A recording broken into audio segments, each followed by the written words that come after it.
It's one of the most polarizing names in fashion. Whether you love us or you hate us, you know who we are. Their shift from trying to convince consumers that it was about comfort to, yeah, we know we're ugly, but that's why you should love us. The margins are amongst the best, like Nike and On and Hoka. They all want to have that premium footwear over $160 where they get that 60% margin. Crocs gets it, selling the product under $100, under $50. Nike has the largest research and development budget, and Nike has the largest marketing budget. Last time I checked, winning is winning. As long as they use that effectively, it's very hard to compete against. It doesn't mean that new brands can't emerge, doesn't mean that new brands can't take some share, but it means that Nike should always be able to get it back. And it's ceded market share to players, particularly in the running space, like On and Hoka.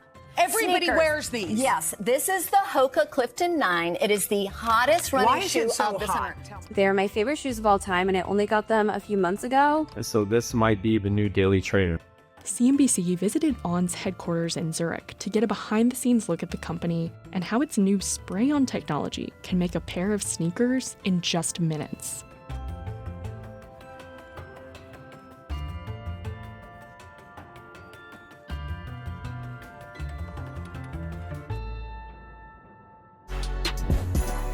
Nike is the world's largest sportswear brand. This year, the company is on a mission to get its stride back. This week, the company posting its first earnings under new CEO Elliott Hill. Nike beating on the top and bottom lines, but its sales fell 8%. Analysts say it's the beginning of a long turnaround for the company, after what should have been an Olympic gold earnings summer. Nike shocked the market. Shares of Nike are in free fall after they missed on revenue last night and cut their full-year earnings guidance. The shares, down 20%, are on pace for their worst day ever. The plunge wiped out $28 billion of Nike's market cap. This stock is cut in half since the all-time high in November of 2021. Like, what's happening? Is competition eating their lunch? I mean, that's pretty clear to me. The company blamed its performance on everything from macro challenges to remote employees. It turns out it's really hard to develop a boldly disruptive shoe on Zoom. But experts say this was part of a years-long series of strategic errors. When a $50 billion business sees a down 10% quarter, it's not an overnight occurrence. Meanwhile, net sales of emerging competitors Hoka and On Running have both increased over 30% in recent quarters. Even established rivals like Adidas and Asics have seen growth while Nike has declined. Nike has fallen behind, and I think that's illustrative of the fact that they've had a bit of a lull when it comes to innovation. If you don't have that, then the kind of scale that Nike has achieved isn't worth much if you don't have the growth. Now, all eyes are on Nike's new CEO, Elliott Hill, to turn the company around. Company veteran Elliott Hill is going to come out of retirement like Tom Brady to take the helm. So what happened? And can Nike's new CEO get the iconic sportswear giant back on track? Since going public in 1980, Nike's formula of marketing around elite athletes helped it become a global superpower. So what makes Nike special? Well, that's, I think, part of the magic of the marketing. So much of retail is storytelling. Nike dominates, or historically has dominated, storytelling. We came back from the impossible, from being broken. And that storytelling resulted in strong sales. By 2016, Nike reported annual revenues of $32 billion. Nike co-founder and former chairman Phil Knight decided he wanted to shift the company's focus towards digital growth before he stepped down as chairman in 2016. In 2020, former Nike board member John Donahoe replaced Mark Parker as CEO of the company. Joining me is John Donahoe. He is the brand new CEO of Nike. Thank you, Sarah. Thrilled to be here with you. Nike, under Parker, they were hitting their stride when it came to design, resonating with the consumer. The next wave of growth for Nike was going to be in digital. Donahoe made sense because his background is as a tech executive. He was the CEO of ServiceNow. He was the CEO of eBay. So he came from Silicon Valley.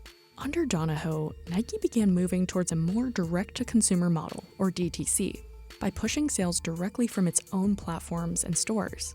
What Nike did is they decided, let's focus on DTC. It's a higher margin business, and of course, they want to keep the best releases for themselves, and therefore they pulled back from some of their long-standing partners, like Foot Locker, for example.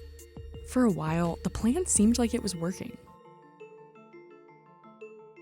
In September 2020, Nike reported digital sales growth of 82%, despite relatively flat revenue for the quarter compared to the previous year. Because of COVID, we all went into lockdown and Nike digital online sales were booming. They were ahead of the game when it comes to retailers selling online because they were first at it and they did extremely well. Encouraged by this success, Nike began officially limiting ties with retail partners like Dick's Sporting Goods and Foot Locker, and cutting others out altogether. This was a bold move. As of June 2021, these wholesale partners still accounted for around 61% of Nike's sales. But Donahoe seemed to double down on Nike's digital push. In an earnings call, Donahoe said the consumer is digitally grounded and simply will not revert back. Here's the problem. Research shows that DTC doesn't always work the way businesses hope it will. A 2024 study by BMO Capital Markets found that retailers who sell directly to consumers didn't actually see a relative increase in revenue, margins, or other profit markers. Everyone thought, oh, if I eliminate the middle person, I eliminate the partner, I'll get their profits, I'll get their margins. What we showed is it wasn't happening. We realized, no, you don't eliminate the middle person, you become the middle person. And the middle person isn't necessarily a great place to be if you don't have their scale, if you don't have their expertise. And so everyone had to absorb all the costs of running those operations. We found those brands did not see a relative improvement in their sales. They didn't see a relative improvement in their profits. It just didn't happen. What Nike thought was a sales boost from its new digital model may have just been fortunate timing as the world went into COVID lockdown and shopping went virtual.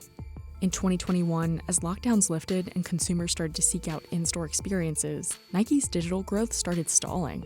Internally, the company was undergoing layoffs and cost-cutting measures that it said were focused on shifting resources and creating capacity to reinvest in our highest potential growth areas. It does appear, according to analysts, that Nike over-rotated toward the direct-to-consumer, and then when it came back time for Americans and folks around the world to go shopping again after COVID, Nike just didn't have the same kind of priority and placement on the shelves, and it didn't have those styles that were really resonating with consumers. Nike had also pulled back on developing its running business during a time when a record number of athletes joined the sport during COVID. It had a big impact. Nike previously was really integrated into that running community and always speaking to that community, and that gives you authority and credibility in the category. They pulled back on that. At the same time, Nike was also grappling with a slowdown in consumer spending in China. There's no question Nike can blame some of it on macro, but it's the flatline growth in North America, which is more suspect and harder to blame on the macro, especially when Adidas is growing its chief competitor because it has more innovative styles that people are really gravitating toward. It became clear that Nike not firing on all cylinders on the innovation front was really when the problem started beginning. And it ceded market share to players, particularly in the running space, like On and Hoka. Everybody wears these. Yes, this is the Hoka Clifton 9. It is the hottest running shoe of the summer. Tell me. Inventory piled up as consumers started to pull back and turn to other brands. The core problem at the end of the day is that the North American consumer started seeing Nike as being a little bit cheapened because there was such an excess of product. And this goes back to the idea of when you have too much, you become less interesting, you become less popular, you become less cool. If there's no line outside of a club, most people aren't walking in. Experts say the lesson learned is for retailers to remember what they do best, something Nike may have lost sight of in its effort to become a tech operation. Being a technology company is not what makes you special. The mantra of tech is disrupt. Everyone wants to disrupt. If you're doing a really great job, sometimes disrupting yourself is a bad thing. And so figuring out how to evolve rather than break, I think is really important. By early 2024, Nike started quietly returning to wholesale partners. You're also leaning into wholesale, which is a bit of a change from Nike. It's been all about direct-to-consumer, sell on your website, sell in your stores, and now there's a shift. Why? Coming out of COVID, it was quite clear consumers were also going back into physical retail. And we recognized that in our movement toward digital, we had over-rotated away from wholesale a little more than we intended. So we've corrected that. We're investing heavily with our retail partners. Foot Locker's relationship with Nike seems to have improved substantially. Nike needs them more than Nike thought. That's very important. It ain't just all DTC. In September 2024, the company announced Elliott Hill would take over for Donahoe as CEO. Elliott Hill is someone that Wall Street doesn't know well, but internally at Nike, what I hear is he's known very well and very popular. This is a guy that started as an intern at Nike and has now worked his way all the way up to become CEO. He's a 32-year veteran. He also came up through the sales channel, so there are great expectations that he will know what produces a hit and will help turn around the innovation problem that Nike has suffered under John Donahoe. In its most recent earnings call, Hill said the company will focus on clearing out excess inventory and reinvesting in sports marketing. We lost our obsession with sport. Moving forward, we will lead with sport and put the athlete at the center of every decision. The brand health is still there. This is a brand that's lost its way and can be resurrected, but it will take time. This is not a story that 6 months from now we're going to be cheering about. This is going to be an 18-month plus show me how you're going to compete with all the smaller brands that have come from behind and the customers fallen in love with. They need to reinvigorate. They need to remind people that Nike is special. And so I think if I'm Elliott right now, I think what I'm doing is I'm going back to my product people and I'm saying, I don't know what you've been working on in the past. Maybe you have something new, maybe you don't. Let's see, what is this innovation pipeline? And as soon as we can start telling people we have good product, then we will put really good marketing. Why does Nike win? Well, Nike has the largest research and development budget, and Nike has the largest marketing budget. Last time I checked, winning is winning. As long as they use that effectively, it's very hard to compete against. It doesn't mean that new brands can't emerge, doesn't mean that new brands can't take some share, but it means that Nike should always be able to get it back, as long as they have their eye on the ball.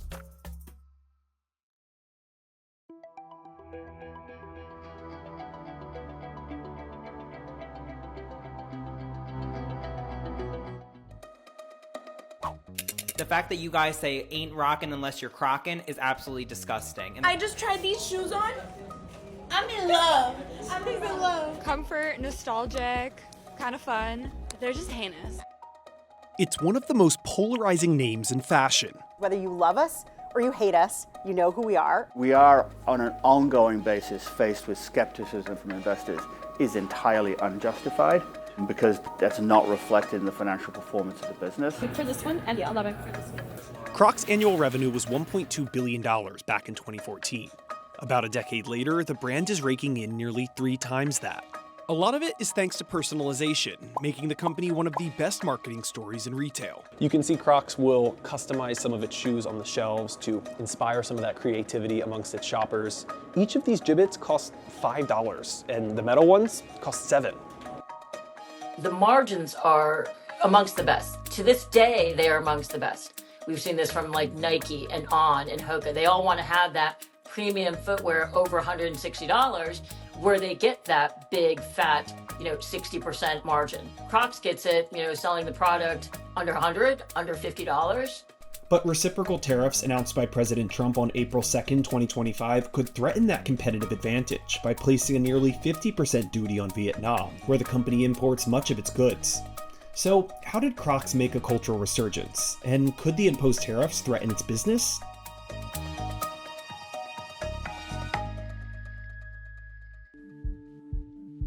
These are Jibbitz. They're charms that go inside the holes on top of the Crocs.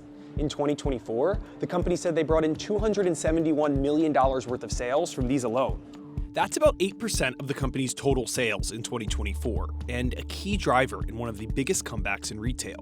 But the idea didn't come from Crocs. A couple in Boulder, Colorado created them back in 2005. The product experienced rapid growth, seeing its revenue jump from $200,000 to $2 million per month from February to August of 2006. Crocs acquired the company for $20 million that same year. Could you have ever imagined that Jibbitz would become as successful as they are today? No, not at all. So when I first joined the company in 2014, the Jibbitz business has actually declined. So between 2006, when the company purchased it, which was before my tenure, it actually grew to, I think, a peak of about $80 million, and then declined fairly rapidly because they weren't putting innovation or imagination into it. But then we reimagined Jibbitz. We used referencing social media listening to look at what icons or items will be trending. Leaning into personalization has paid off. Anytime we have like a segment or a business, like a sub-segment of a business, anything that sort of like hits that double-digit 10% marker, it becomes meaningful. Do you have any insight into how many of your shoppers are buying Jibbitz to go along with the Crocs? Yeah, we think about 3/4 of our consumers are actually buying Jibbitz according to our own proprietary surveys. It's one of the highest margin pieces of the business, if not the highest. Actual absolute dollar value of it is so small. But the point is that it's not building a business off of that, but as an add-on, depending on how many you buy, it can increase the transaction size 5, 10, 15, 20%. I think I found the one. It's 3D. It'll be popping out of the shoe. See how that looks on there. If you buy Crocs, you may be really comfortable, but you're giving up some ego or social value. And for years, this example went well and people would laugh. And then a couple of years ago, one of my students raised his hand and was like, actually, you're wrong. Crocs are cool now. As it went through the financial crisis, 2008, it really hit some speed bumps around having too much inventory, around demand dropping off extremely rapidly, really because they weren't marketing or promoting the product appropriately to extend its reach. In the decade that followed, there were multiple years where the company wasn't profitable. Reese was appointed as CEO in 2017 and spearheaded the Crocs turnaround story.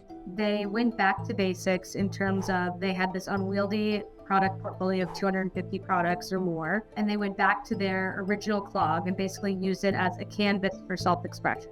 The biggest thing I saw from a messaging perspective was their shift from trying to convince consumers that it was about comfort and function to basically saying, yeah, we know we're ugly, but that's why you should love us because that's what makes us one of a kind and unique.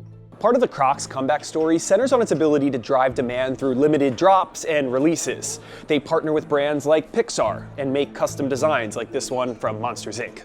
Some customers absolutely love it and can't wait to get it. And then some number of customers, this is officially the ugliest Croc they've ever seen.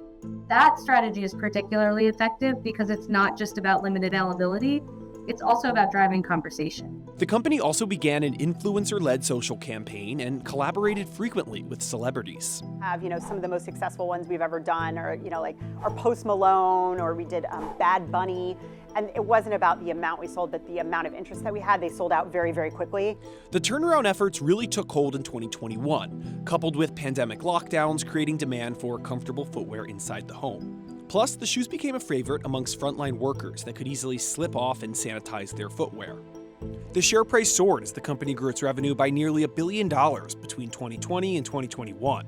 It's been on an upward trajectory ever since. But since 2021, the stock has experienced some volatility. Between 2021 and 2024, Vietnam accounted for more than half of Crocs' production. President Trump imposed 46% tariffs on imports from the country. These increased costs would likely need to get passed on to the consumer in order to mitigate impacts to the company's margins. Another threat to Crocs right now actually has nothing to do with the Crocs business itself. It comes from a $2.5 billion acquisition of casual footwear brand Hey Dude in 2022. When they acquired the brand, it was having a moment. Then comes along like all the disruption, supply chain, and all these other things. Inflation's going up, and the brand awareness is not universally, high like it is for Crocs. In 2025, Crocs has been hit with several class action lawsuits related to previous distribution practices of Hey Dude. The lawsuits allege that the company was consciously misleading investors with Hey Dude's initial revenue growth by overstocking its products with third-party wholesalers. You have to prove that they knew that demand on the other side of that was not going to be, good. So I would say they'll go down that path, but I don't know that there's a real merit and a real threat to the company from that. I'm not going to comment on the specific allegations in the lawsuit. I would say that, class action or stockholder lawsuits like this are not uncommon in situations where you see underlying volatility in the stock. I think we're very confident that we will prevail in this litigation. Regardless of intention, over the past few years, there was more Hey Dude product in stock amongst wholesalers than there was demand. Some distributors were discounting the product, which defied some pricing agreements put in place. Crocs wanted to take back control of the brand, so they ended a lot of these distributor relationships. But that slashed its sales. In 2024, the company was also fined nearly $2 million by the FTC for suppressing negative reviews on its website and failing to properly refund customers. Here's a look at the Hey Dude brand revenue since 2022. Do you worry about kind of the future of the Hey Dudes business and the thorn that it has presented itself over the past few years? I don't worry about that at all, actually. We have a rejuvenated and new management team that we put into Hey Dude. We came out of the back end of last year, Q3 into Q4, we saw some really very strong positive signs around the Hey Dude business. Sales of Hey Dude were flat for the last quarter of 2024, but down more than 13% overall for the year. Crocs, on the other hand, was up about 9%. Probably the single biggest thing that everybody wants to know is you are actually making investments and you're actually taking the hard-earned money from the Crocs brand and then you're infusing it and investing it into Hey Dude. Now, they think that that is a good growth prospect. Right now, the jury's out on that. But while the future of Hey Dude remains a question, Crocs is focusing on global growth for its flagship brand. Internationally, South Korea and China have the most physical Crocs stores, but still trail the US by a significant margin. Less than half of the Crocs brand revenue currently comes from outside of North America. Over the next sort of 3 to 5 years, if you're looking out for the growth horizon for Crocs, that business, you'll see some low single-digit growth in the US and the Americas, North America, and that's the smaller part of future growth. Investors generally, they like the reliable, meaty part of growth to be the biggest part of growth. We call this part of the story the balance of uncertainty. What Crocs did very adeptly from a growth perspective in terms of acquiring new customers was by targeting these explorers, these trendsetters. And that's also part of that international strategy for Crocs, is how do they find the leaders in those other countries to make themselves fashionable and trendy. What are some of the financial misconceptions that you believe investors might be getting wrong? I think it's boom and bust. What they're missing is the classic clog is really a blank canvas for expression. We're very confident we keep it relevant to a broad base of consumers. We can continue to sell millions of pairs of shoes every year.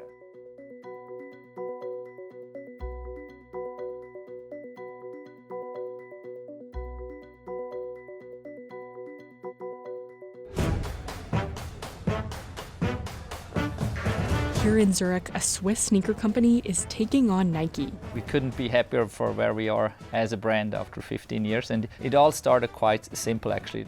The brand On sells premium-priced athletic wear and is quickly gaining ground on legacy competitors.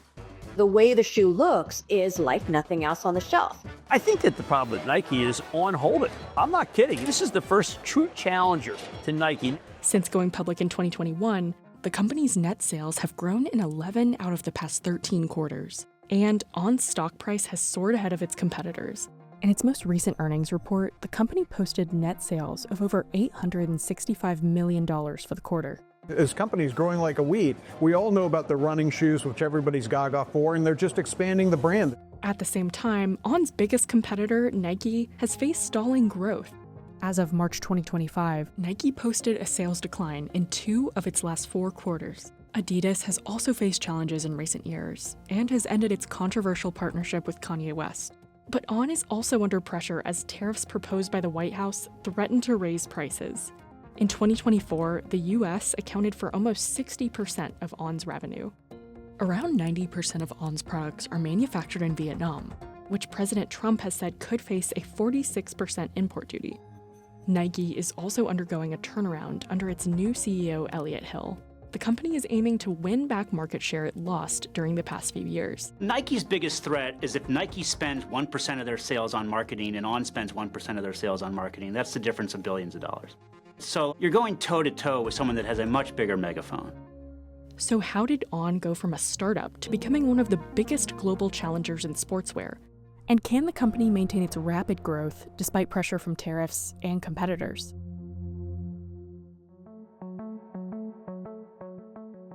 CNBC visited On's headquarters in Zurich to get a behind-the-scenes look at the company and how its new spray-on technology can make a pair of sneakers in just minutes. It allows us to produce an upper material in a completely automated way. Mark Maurer is one of On's co-CEOs. You have one single material that is approximately 1 mile long, which is being sprayed around the last. One shoe is made in just 3 minutes, a fraction of the time it takes to create a traditional running sneaker. A traditional product is usually touched by approximately 200 hands, and it's going through various steps, and it consists of many different individual parts, which is very different. The technique is still in its early stages, only producing a limited number of shoes in one style. The model doesn't have any laces, and it sells for $330. What we want to be able to do is to bring it from a couple of thousand pairs to millions of pairs. But analysts say what has propelled the brand is the unique design of its main running shoe line, which feature large, hollow pads in the sole that provide extra cushioning. My absolute ride or dies are the On Cloud Monsters. They're my favorite shoes of all time, and I only got them a few months ago. So this might be the new daily trainer. When you look back into 2010, all the running shoes looked more or less the same. So basically you could almost not compare what an Essex is or a Brooks is or a Saucony is. We thought about how can we stand out. But On shoes weren't always taken seriously as high-end performance products. When they first started, they were basically giving the product to anybody that would take it. The first generation of running shoes that was intended to be a performance shoe was not received as such, and the feedback that we heard from retailers as well as consumers was that it was more of a lifestyle shoe. It was comfortable, it was nice to wear for daily use, but it was not highly rated for serious runs. To elevate its brand image, On doubled down on performance and company-owned stores. The strategy to engage both serious athletes and casual wearers seems to have paid off. In 2024, Olympic medalist Hellen Obiri won the Boston Marathon in the then unreleased light spray shoes. I think the main thing that they really understood was they went for the aesthetic of the shoe. That is what drove the initial success. The trajectory of them getting to $1 billion versus Nike, they did it in 1/8 the time of Nike. So Nike's better wake up and realize that On is a performance shoe that is also taken on a fashion element. Analysts say another factor driving sales is that On's products are geared towards wealthy shoppers. A typical pair of its running shoes sells for $150 or more. They're not interested in ever having a low-end price point and ever being in low-end retail. So they're well situated there because people are willing to pay more for a pair of running shoes because they have more use cases for them and they see it more as an everyday shoe. The company has also been able to attract new customers through partnerships with athletes like Roger Federer, as well as celebrities like Zendaya and FKA Twigs. It has also partnered with luxury brands like Loewe. We're often playing in a more premium space, almost a little bit in a space where Nike stops, but not luxury is not yet. Analysts say that timing played a key role in On's rapid rise. During COVID lockdowns, recreational running increased and athleisure boomed. Athletic shoe usage just picked up dramatically. We were at home, we were doing more sports, going out for walks more. We weren't dressing formal for about 2 years, right? It was luck as well as design that got them that huge scale. Around the launch of On's IPO, Nike also aggressively scaled back retail partnerships with Macy's, Foot Locker, and Dick's Sporting Goods. It does appear, according to analysts, that Nike over-rotated toward the direct-to-consumer, and then when it came back time for Americans and folks around the world to go shopping again after COVID, Nike just didn't have the same kind of priority and placement on the shelves, and it didn't have the styles that were really resonating with consumers.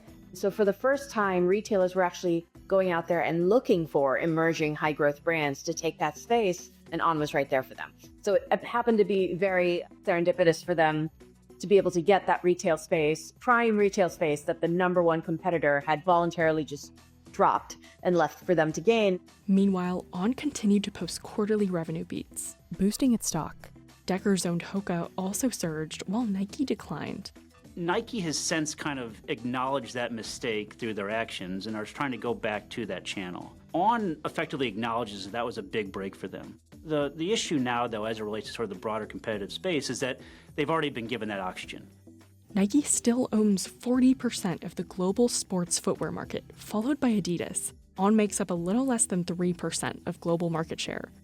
But that share has increased eightfold since 2019. Anyone who says they're not worried about slipping of market share is lying to you, me, or both. People care about market share, but that doesn't mean that they're worried they're not going to get it back. Nike has a new CEO, has been tasked with a turnaround plan at that company. There's an expectation, at least among investors, that at some point it starts to grow again. What does that mean for On? It doesn't change what we do. So we focus on our products, on innovation. Nike is also returning to retail stores. And in April 2025, Adidas posted revenue growth of 13% compared to the same quarter last year. CNBC reached out to Nike and Adidas for comment, which did not respond by the time the story went online. For On, apparel could be the next growth frontier. Nike and Adidas make up over a quarter of their revenue from t-shirts, shorts, and other apparel items. Currently, On's clothing offerings make up a little over 4% of its business. On also plans to double its store count from 53 to 100 in the coming years. Currently, the company has 11 stores in the US. But could those expansion plans be impacted by tariffs? On designs its products here in Switzerland.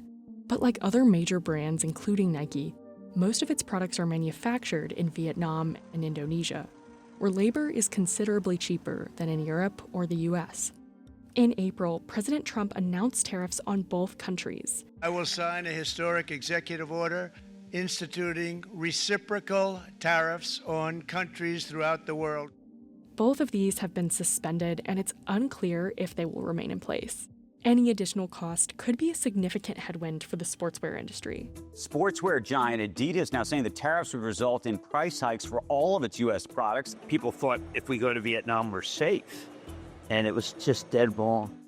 One of Trump's goals is to move production domestically, but experts say that is highly unlikely, especially for sneakers, a high-cost, labor-intensive item. Then there's the question, just what does labor cost? And invariably, labor in the U.S. is, I imagine, in most places going to cost more than it is in a lot of other places. Andrew, we are not going to make sneakers in the U.S. You can't move your supply chains overnight. We just don't really have the ability. We don't have the labor force. We don't have the capabilities. We don't have the materials to start up this industry at scale in the United States. On has not shared whether it plans to move production due to tariffs, but says the cost may be passed on to the consumer. And if that happens, in the end, I think we will try to bring the best possible offering to our consumers. On is a premium brand. On has pricing power in the market. And so most likely what you will see in the industry is that tariffs will just be passed on to the consumers over time. Analysts say On may be well positioned to withstand the impact of tariffs. And the brand's success hinges on maintaining its edge. They're already thinking about becoming a 10 billion franc brand, and what's beyond that? This is, I think, still kind of early innings for the brand at this point.